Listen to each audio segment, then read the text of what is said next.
I have written another article for New Eastern Outlook. This one is titled Chinese Military Might versus Washington's Asymmetrical Tools of Empire. Now, in recent weeks or months even, China has made a series of announcements regarding conventional military power that it is unveiling. And that includes these 6th-generation warplanes, the launching of a new type of amphibious assault ship. I talk about all of this in this article. And while a lot of people are focusing on the fact that, yes, China is surpassing the US militarily in terms of quantity and quality, there is still an incredible danger the US possesses and wields and can threaten China with, despite the fact that it is building a more powerful military. The overall power of a military is one thing. How that military is arrayed and used is another as well. Maybe I will get into that along the way. So as always, I'm going to read the article. I'll add additional information when and if necessary, and I will show you all of the sources and then some that I referenced while writing this article. So let's begin. Over the past few months, China has achieved several breakthroughs in terms of military power in both quantity and quality, including the introduction of new aircraft, increased production rates of existing aircraft, and the launching of a new amphibious assault ship proposed as recently as 2020, demonstrating a rapid progression from drawing board to dockside, all within China's already vast shipbuilding capacity, commercial and military, that dwarfs the US, the collective West. Together, it dwarfs Western shipbuilding. The implications of these recent developments impact ongoing US encroachment in the Asia-Pacific and the looming prospect of a Ukraine-style war. The US appears eager to launch against China, and they would do this either through the Philippines in Southeast Asia. The US has politically captured and is encouraging to confront and cause tension with China, despite China being the Philippines' largest and most important trade partner. And also through the Chinese island province of Taiwan, the US has also politically captured and is using against the rest of China.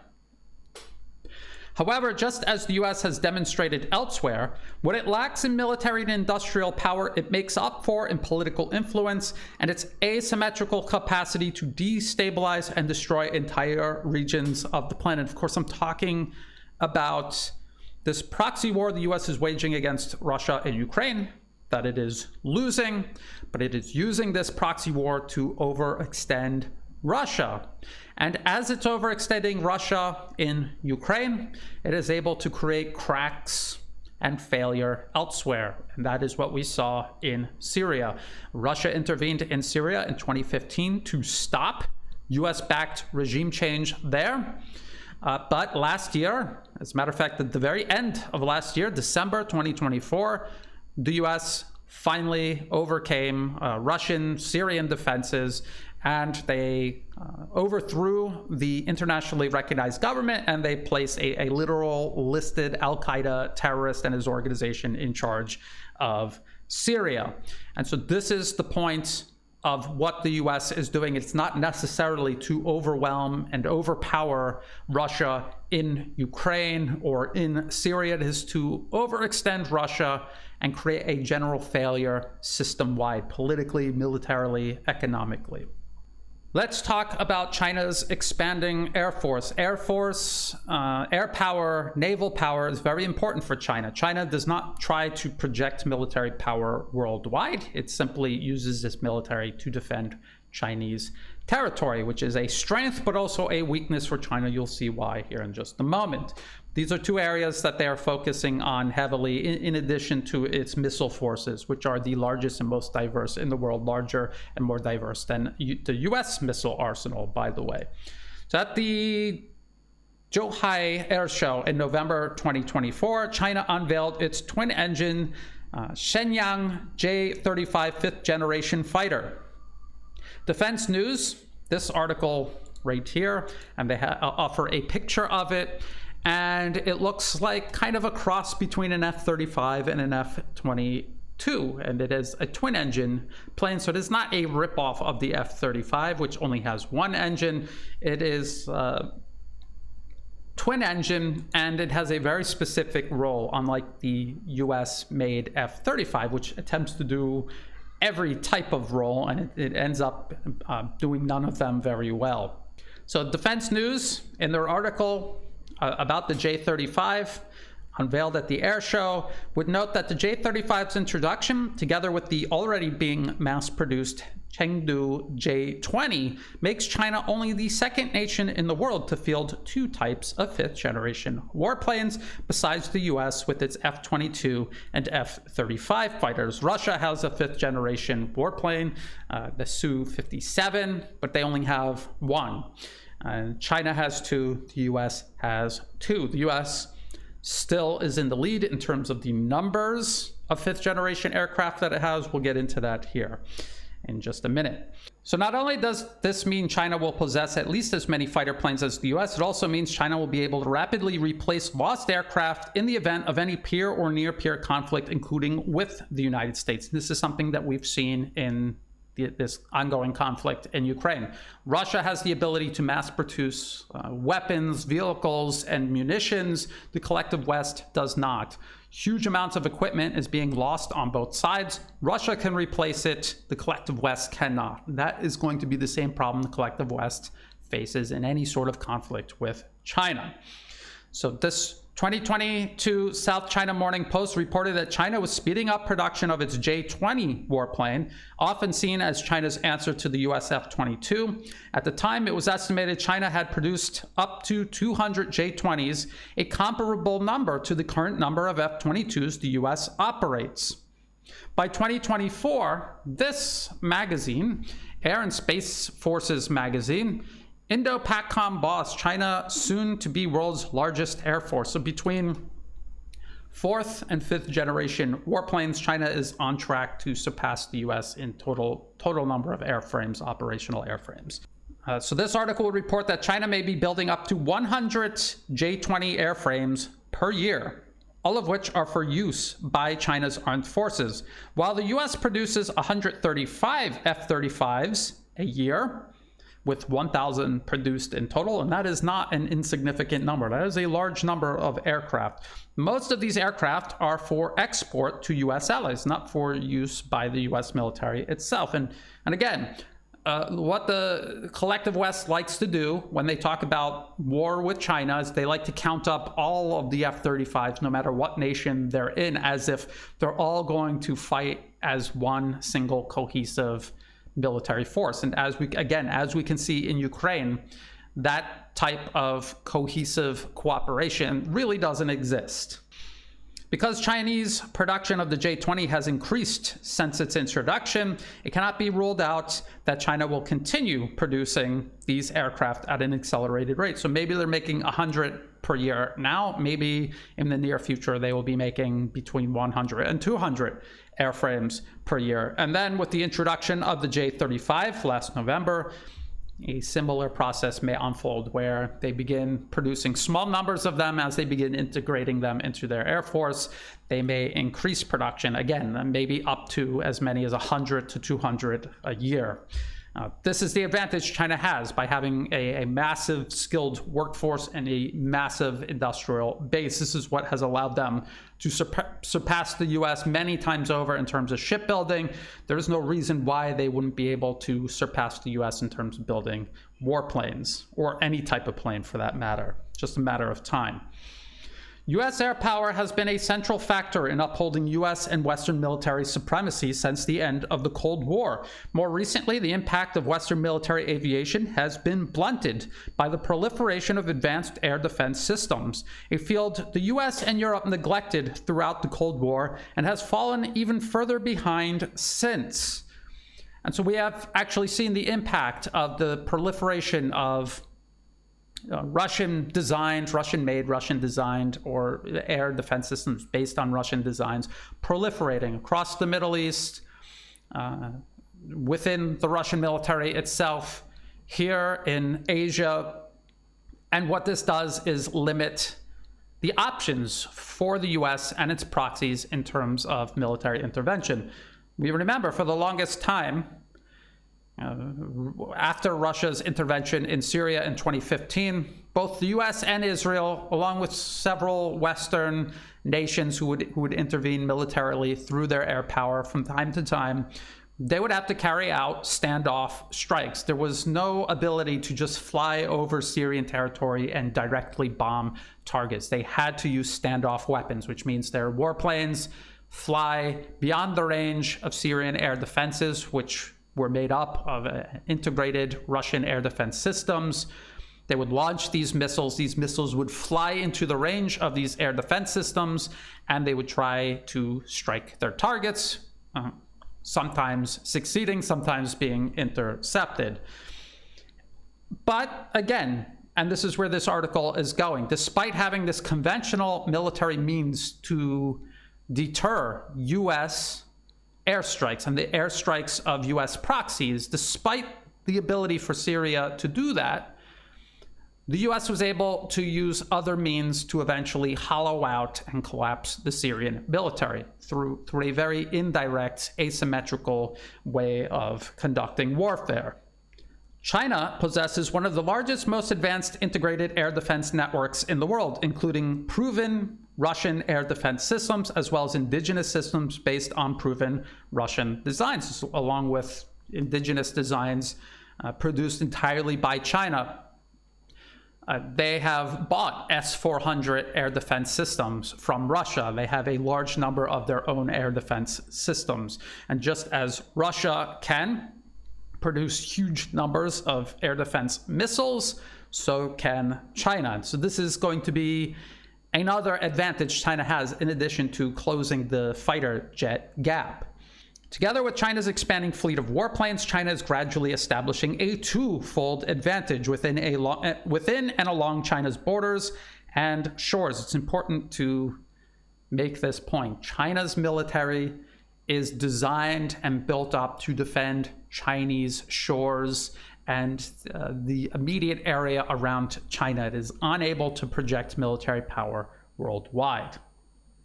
And this is something that the collective West in their policy papers points out often. They're very happy to point this out, that despite in the media accusing China of being a threat to global security, China actually is designing a military that is incapable of threatening global security, which frees America's hands to cause chaos all around the globe without China being able to do anything to intervene or defend against this chaos. While the US still has a larger air force than China, it should be noted that US warplanes are dispersed across the planet among hundreds of military bases the US maintains, stretching from the US itself across Europe, Africa, the Middle East, and of course, the Asia-Pacific region itself. It is unrealistic for the US to concentrate all of its warplanes in any potential conflict with China without conceding military domination elsewhere around the globe. It's also impractical in the sense that there simply isn't enough infrastructure in theater to support all of America's warplanes worldwide if they were to just concentrate them in the Asia-Pacific region all at once. Of course, they could feed them in as they suffer losses, but that's another story entirely. Likewise, deeply investing in conflicts against Russia or Iran directly means expending limited warplanes and munitions the US wants to preserve for potential conflict with China. So the US faces a dilemma. It is preparing for a large-scale conflict with China. It realizes that it doesn't have enough aircraft, ships, and munitions to fight this conflict. If it were to shift military power from around the globe to just Asia-Pacific, it would have to give up military domination elsewhere around the globe to deal with China. And if the US were to focus its military power, intervene directly, say, in Ukraine or against Iran, it would be expending warplanes, missiles, and other weapons and different types of ammunition that it's trying to keep on hand for a potential conflict for China. In other words, it cannot be everywhere all at once. It does not have enough military power to fight Russia, China, and Iran. Most likely, it doesn't really have enough military power to fight any one of these without completely depleting itself everywhere else, absolutely everywhere else. So China's Air Force is expanding. They're closing the fighter gap, including the 5th generation warplane gap. They also have a huge uncontested advantage in terms of air defense systems. And with the US intervening in Ukraine by proxy, sending their air defense systems to Ukraine, depleting them in Ukraine, and their inability to replace them quickly enough, they've actually forfeited what little capabilities they did have in terms of air defenses, leaving themselves extremely vulnerable ahead of any potential conflict with China. Let's talk about China's Navy. The U.S. government and arms industry funded Center for Strategic and International Studies, CSIS. I have cited them many times before. They wrote this article in June 2024, Unpacking China's Naval Buildup. And we see in the headlines every couple of months these very large, impressive Chinese warships being launched, including aircraft carriers and now amphibious assault ships. So in their article titled Unpacking China's Naval Buildup, CSIS admits China's large and growing advantage in terms of shipbuilding, while also acknowledging a growing crisis across what remains of American shipbuilding capacity. So it wasn't just that China surpassed US shipbuilding, it's that American shipbuilding is in a crisis that is getting worse as time goes by.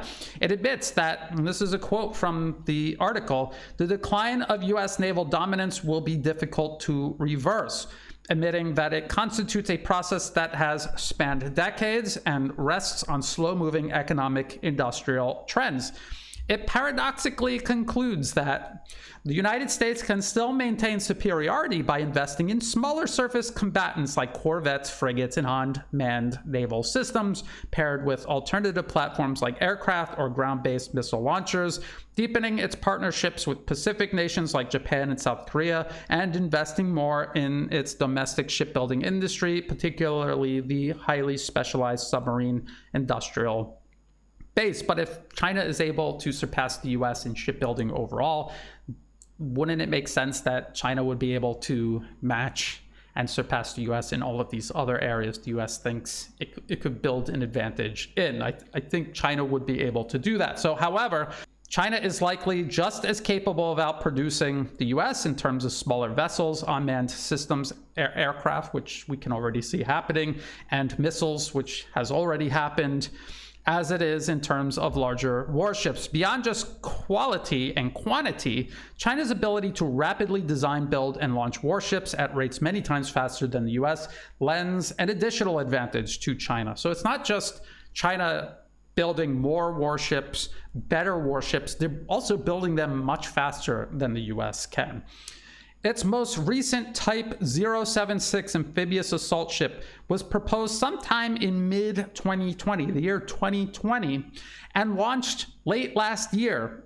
So in less than 4 years, China proposed, designed, and launched a modern amphibious assault ship. It takes the US 6 years just to produce a single America-class amphibious assault ship. The initial development process having taken up to 7 years, just to give you an idea. And these long, drawn-out timelines and being vastly over budget is a permanent feature across all of America's weapon programs, from proposal to development and then mass production. They're always behind schedule and over budget, because that's what benefits the bottom line of the military industrial complex. The same CSIS report admits the United States probably faces insurmountable obstacles to meaningful increases in shipbuilding in the coming decade, but it might be able to reduce China's advantage through its relationship with Japan and South Korea. The US partners accounted for 26% and 14% of global ship deliveries in 2023, respectively. The U.S. Navy plans to repair ships at international shipyards in 2025 on a trial basis, which could reduce the maintenance backlog, but actually constructing U.S. ships using foreign shipbuilders is unlikely due to U.S. legal restrictions.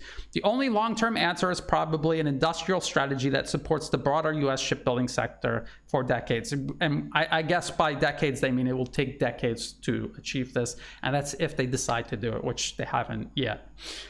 Thus, the U.S. is unable to rectify this growing gap. Its strategy depends on partners like South Korea and Japan, both hosting U.S. military bases, but counting China as their largest and most important trade partner.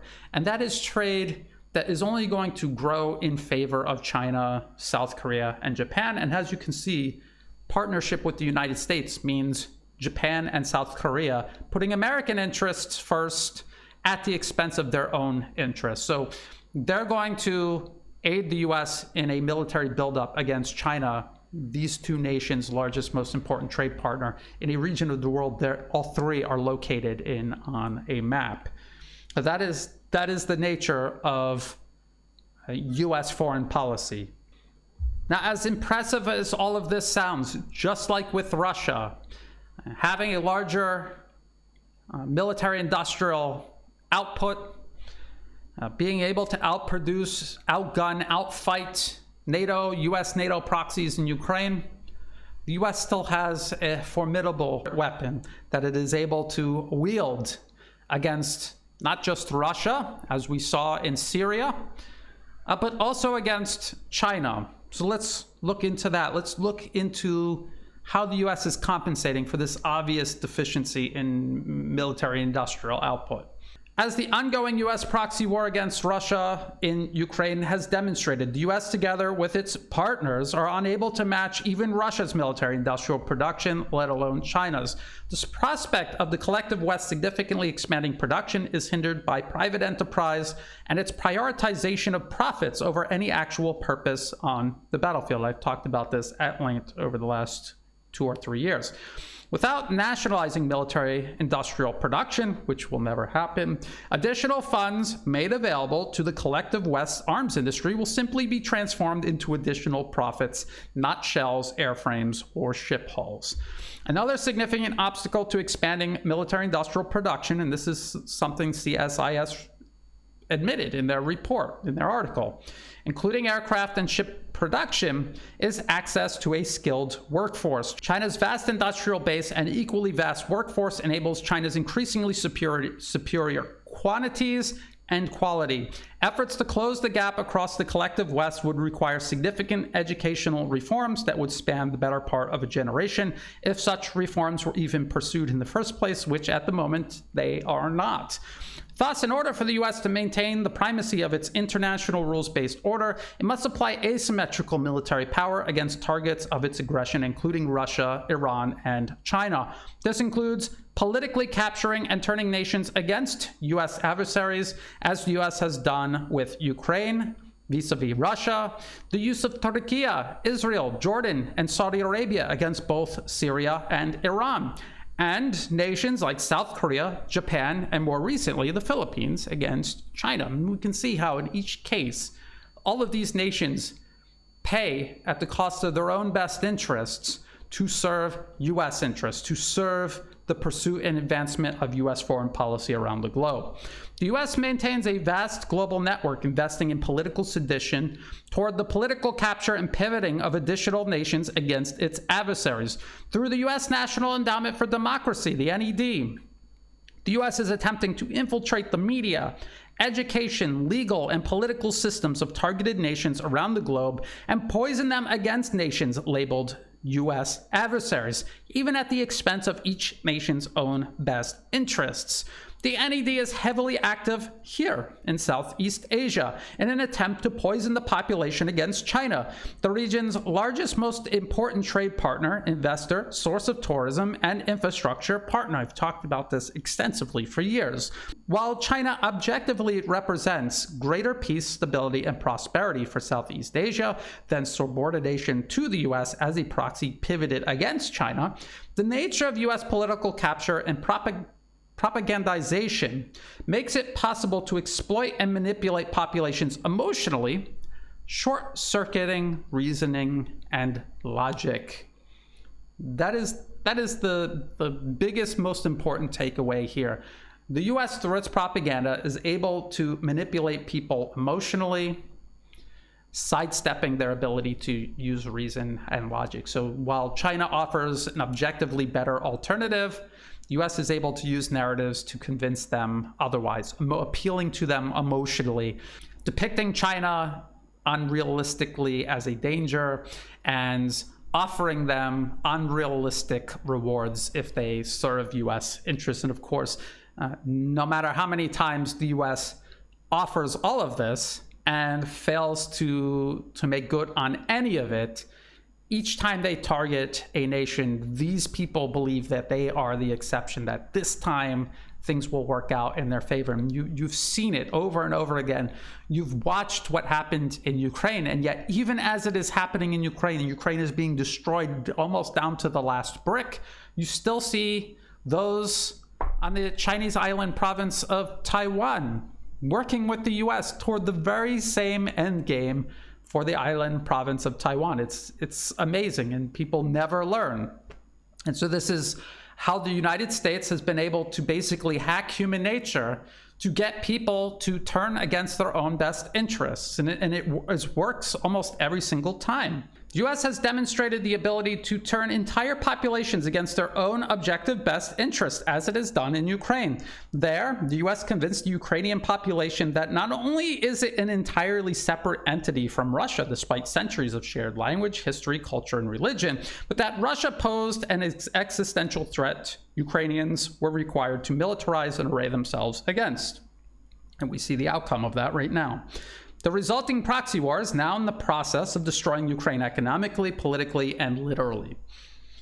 A similar process has taken place across Asia, including within Chinese territory itself. This includes Hong Kong and the island province of Taiwan. The population of Taiwan has been convinced, despite being ethnically, linguistically, historically, and recognized under international law as Chinese, and the name of the official name of the administration in Taipei is actually the Republic of China.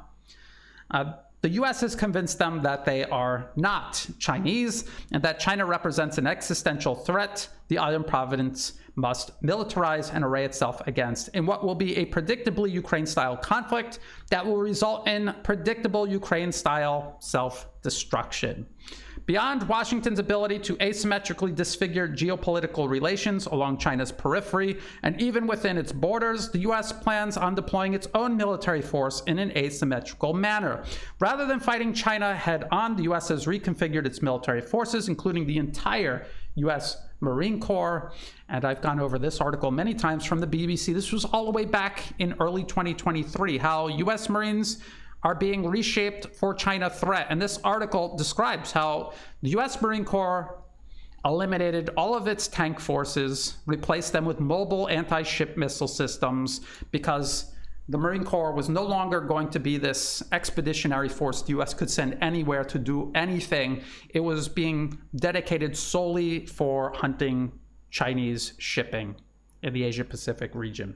And so that is what they shaped the US Marine Corps under during the Biden administration, just in time for the Trump administration to more aggressively confront and attempt to cut off Chinese maritime shipping worldwide. As we can see already taking shape before he even steps foot in office, talking about seizing the Panama Canal. That is a component of this global effort to shut down Chinese maritime shipping, which I'll get into more detail in other videos. So the US reconfigured the US Marine Corps to hunt Chinese ships. While this is advertised as targeting Chinese military vessels, longstanding US policy seeks to target and strangle Chinese maritime trade as well.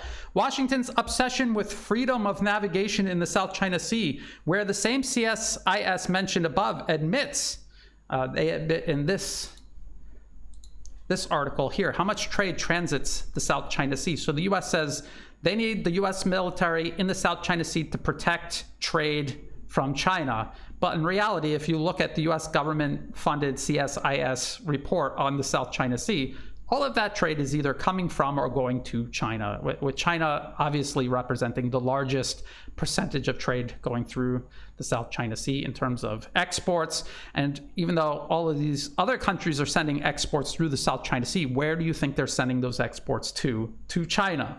So the US military isn't in the South China Sea to protect Chinese shipping. Obviously, it's there to undermine and utterly strangle it. While the US may not be able to concentrate its global spanning military forces to confront China along its own shores in a head-on battle, because China likewise is unable to project military power globally, the US could then use its military forces stretched out around the globe to impose a maritime blockade on China by simply stopping its ships far beyond the reach of China's military forces in Asia Pacific. And by the way, we have this from 2012. This is from the National Defense University. Offshore control, a proposed strategy for an unlikely conflict. Well, back then it was unlikely that the US would go to war with China. It's now much more obvious and imminent, I would say.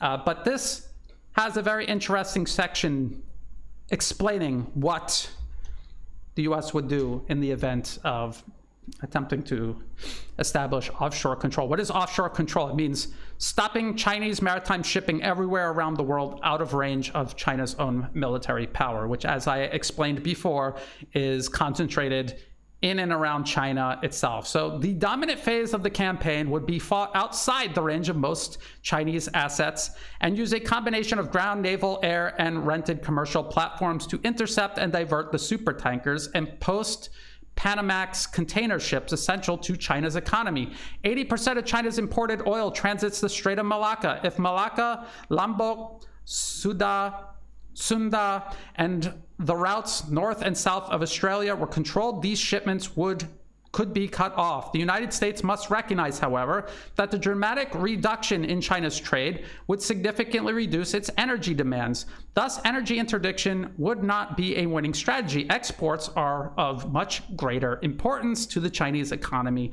Those exports rely on large container ships for competitive cost advantage. These ships also are the easiest to track and divert. Naturally, China would respond by rerouting them, but the only possibilities are the Panama Canal. I could have sworn I heard something about the Panama Canal in the news recently regarding the incoming Trump administration, and the Strait of Magellan. Or if polar ice melts continue the northern route. Kind of close to where Greenland is, isn't it? That's interesting. US assets could control all these routes, especially if you take the Panama Canal and expand your military presence in Greenland. That's quite the coincidence. While such a concentric campaign would require a layered effort from the straits to China's coasts, it would largely be fought at great distance from China, effectively out of range of most of China's military power. And that is the point I'm trying to make throughout this entire article. And I saw this 2012 paper right after I finished writing this article, when I was researching about the importance of the Panama Canal and longstanding US plans to seize it and use that as a choke point for Chinese maritime shipping. Now, there was another 2013 article here in the ironically named Carnegie Endowment for International Peace. This is something they actually published in an organization called Endowment for International Peace. Stranglehold: the context, conduct, and consequences of an American naval blockade of China. In an all-out war with China, the United States could impose a naval blockade to pressure Beijing with minimal risk. So they're talking about a global blockade, and this article is unbelievable. The things that it says, and again, published by a endowment for international peace, no less. Let's get into it because I quote it here in the article. So while the U.S. may not be able to concentrate its global spanning military forces to confront China along its own shores in a head-on battle, because China likewise is unable to project military power globally, the U.S. will be able to impose a maritime blockade on China by simply stopping its ships beyond the reach of China's military forces in Asia Pacific. This means interdicting or shutting down the flow of hydrocarbons from the Middle East to China and Chinese trade through the Panama and Suez canals, just like it said in that 2012 and 2013 pieces. An example of such U.S. policies laid out in detail is the 2013 Carnegie Endowment for International Peace titled Stranglehold: The Context, Conduct, and Consequences of an American Naval Blockade of China. It lays out a policy of not only blockading Chinese maritime shipping by convincing or coercing its neighbors to isolate it, it discusses using military force to strike at what is now referred to as Belt and Road Initiative infrastructure. So I have, over the years, covered US-backed terrorist organizations striking at Belt and Road Initiative infrastructure. This all the way back in 2013 was talking about the US using direct military force to do this. But the US doesn't need to use direct military force to do it. In an all-out conflict, yes, they would, but they're already doing it through armed proxies in Myanmar, in Pakistan. I've talked about this many times. There are attacks every month or so on Chinese infrastructure in Pakistan and in Myanmar. And there are efforts all around the globe backed by the US government to obstruct Chinese-built Belt and Road Initiative infrastructure. At one point, this 2013 Carnegie Endowment for International Peace article says the United States would mix political military coercion with economic incentives to bully and cajole China's neighbors into imposing embargoes on China, because none of these countries would benefit from doing it. So the US has to, they literally say bully in this article. They need to bully them into doing it, because otherwise they wouldn't do it, because it doesn't benefit them to do it. It only benefits the United States. Again, the hallmark of US foreign policy abroad. In some cases, the United States might be able to do so with relative ease. Countries like India and Vietnam have a checkered military history with China, and they both fear China's rise as a regional hegemon. In other cases, the United States might be willing to use military force to interdict lines of supply into China. For instance, if Burma, otherwise known as Myanmar, refused to cooperate, the United States might strike the Sino-Burmese oil and natural gas pipeline, or even extend the blockade to Burmese ports. So let's continue with the article. Since then, the US has already begun attacking the Sino-Burmese pipeline through armed proxies. It has built up over decades through extensive NED, US aid, and other forms of financial, military, and political support. And I've talked about this for years, and I have many videos about this. If you go to my channel and you see there's a little search option here, separate from the one at the very top of YouTube. If you click on here and you type in Myanmar, you will see all of these videos that I have done about US interference and essentially proxy war in Myanmar here in Southeast Asia. And I have a mountain of documented evidence from the US government and the organizations and agencies involved themselves. The US NED funded Irrawaddy, so virtually all English language media in Myanmar or about Myanmar is funded by the US government, including the Irrawaddy. You will see the Irrawaddy cited by other Western media organizations as if it's an independent local media organization. No, it is funded by the US government. And it says PDF, which is People's Defense Force, which is what the terrorists in Myanmar backed by the US call themselves, seized guard posts for Chinese pipeline facilities in Myanmar's Mandalay region. This was just last year. Here's another one. Myanmar Resistance Group claims attack on Chinese pipeline facility. This was 2023. So it happens every single year, all year long. This is what the US-backed militants, opposition, this is what they're doing in Myanmar. This is what the central government is fighting back against. And this is the reason why the US is involved in Myanmar in the first place. Likewise, US-backed militants regularly attack Chinese BRI infrastructure across Pakistan, including as recently as October last year, the BBC reported. So you will see in the news almost every month terrorism taking place in Pakistan along the China-Pakistan economic corridor. Blast kills 2 Chinese near Pakistan's Karachi airport. It's not a coincidence that they were Chinese. The US-backed terrorists are targeting them deliberately. You may remember me citing this article from all the way back in 2011. Selig Harrison has already passed away, but this policy that he promoted has not. It persists all the way up until today. And basically, they're talking about to counter Islamism in nuclear Pakistan, the U.S. should do more to support Baluch insurgents. But the Baluch insurgents are extremists themselves. And that is just the pretext they're using to promote this policy. In reality, and in the last paragraph, they give away the whole game. Pakistan has given China a base in Gwadar, the port, Gwadar port, in Baluchistan, the southwest Pakistani province of Baluchistan, in the heart of Baluch territory. So an independent Baluchistan would serve U.S. strategic interests in addition to the immediate goal of countering Islamist forces. So the actual reason is not to counter Islamist forces. The U.S. just handed all of Syria to them. The real point is backing a separatist movement to simply cut the Belt and Road Initiative off, to just cut it off and swallow it up, and so that it ceases to operate and exist because it's controlled by US-backed militants in Baluchistan. And so when you see those attacks in the media reported by the BBC out of context almost every single month, that is that policy proposed all the way back in 2011. That is that policy in effect. In other words, the US blockade and isolation of China is not a proposed policy for some far-off future conflict. It is already a work in progress, with Washington constantly summoning what resources it has to enhance efforts to strangle China's economy covertly, as successive US sanctions attempt to do overtly. And that's all the Trump administration, even before it gets into office, that is what it is setting up to do, to enhance America's ongoing campaign to strangle China economically through sanctions and now tariffs, but also by controlling maritime choke points around the globe, covertly and now very overtly.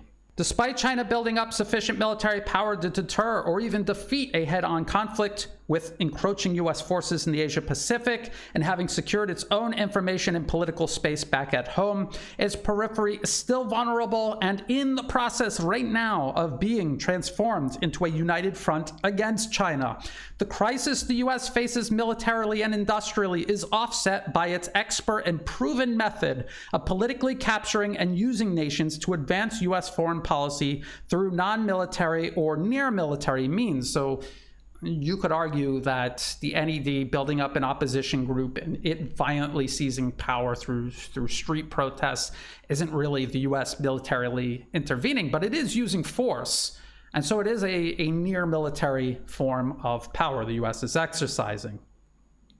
China's close relationship with Russia and Russia's ability to offset the impact of US attempts to strangle it economically, at least in terms of importing resources, helps explain the urgency with which the US is attempting to overextend, collapse, and remove the current political order in Moscow. And I pointed out many times before the literal Rand Corporation paper titled Extending Russia, which, by the way, talks about the Arctic quite extensively and how increased US military activity in the Arctic, including in Greenland, would help overextend Russia. So again, what the Trump administration, even before taking office, is doing by announcing plans, tentative plans to increase military operations in Greenland, to seize or put pressure on Panama regarding China and the Panama Canal. This is all tied to enhancing America's confrontation with Russia and China, not retreating away from it. The 2013 Carnegie Endowment for International Peace even talks about Russia's role in helping relieve US attempts to strangle the Chinese economy. This is what it says. Russia is remarkably well positioned to alleviate the blockade's effects on China. Russian trade would be immune to American interdiction since Russia's nuclear arsenal and significant conventional assets preclude any serious American attempt at military coercion. So what they were talking about doing to Myanmar, they couldn't easily do to Russia. In other words, if the United States were unwise enough to try, the Kremlin would be incensed and might enter the fray on the Chinese side. But on the other hand, China's northern neighbor could also sound the death deal for China's ability to resist a blockade. So if the US were able to overthrow the government of Russia and just take it off the board, not even turn it against China, but just take it off the board, at a minimum, do nothing to help assist China, this would help accelerate America's isolation, blockade, and strangulation of China's economy itself. This is what they're talking about in these papers. So far, attempts by the US to compel Russia to sound the death knell for China's ability to resist a blockade have failed, but continued efforts by the US toward this end should not be underestimated. Again, as the collapse of Syria proves, Russia is not all powerful. They have their limits, and we saw at least hints of those limits in Syria. Until China, along with Russia and Iran, and I would say the entirety of BRICS, can protect its partners from America's ability to bully and cajole, again, verbatim from this Carnegie Endowment for International Peace paper. That is what it said, for the US to bully and cajole these nations to cut off and isolate China. Until they can protect their partners from this bullying, Washington's asymmetrical tools of empire will remain an existential threat to China, no matter how significant its conventional military power may be. And something that I have said often, and I will continue saying, is that no matter how powerful your military is, no matter how many tanks you have, no matter how powerful your missile force is, if you don't have the ability to protect your nation's information space from US influence, infiltration, and manipulation, if the US is allowed to influence your population to adopt a different perception of reality, to adopt a different sense of identity, to even turn against their own best interests and the interests of their nation collectively, if you cannot get people to get into those tanks and point the turret in the right direction, all of that military power is for nothing. And we have seen that many times. The United States infiltrates these nations with relatively powerful militaries, but they're able, through asymmetrical means, to hollow them out and collapse them. So this is a huge problem that I'm sure that Russia, China, Iran, all of these nations are at least vaguely aware of, but I don't see any concerted effort within BRICS or the Shanghai Cooperation Organization or really any other forum outside of the collective West even talking about this, let alone taking concerted steps to protect against this. This is a huge global security threat. This is the future of the world hanging in the balance.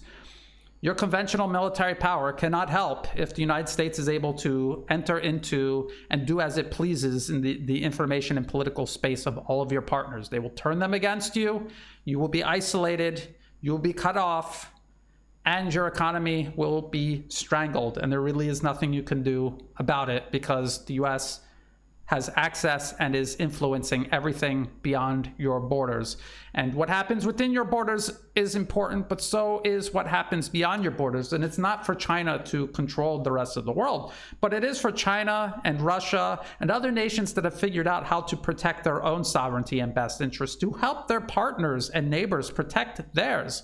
Not to convince them that they necessarily have to do what Russia and China want, but at least help them to do what they want, free from the pressure, influence, coercion, bullying that the US imposes upon them. Give them the ability to resist that and choose objectively what is in their best interest. And that is how the multipolar world will take shape. And if this is ignored, or this is a problem that is allowed to persist, it will take longer for the multipolar world to take shape, if it takes shape at all. If you thought this video was useful, please like and share. Think about subscribing. It's free to do. It helps the channel grow. Check out the video description below for other places you can find and follow my work. All of the links that I referenced in this video, including the article itself that I read from, that will be in the video description below. I do not monetize my social media platforms. So if ads pop up on YouTube or on Telegram or on Rumble, feel free to skip them. They're not helping me out at all.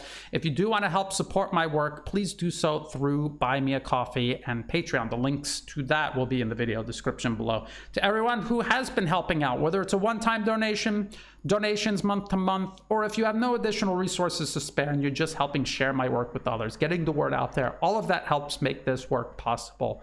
So thank you. And as always, thank you for watching.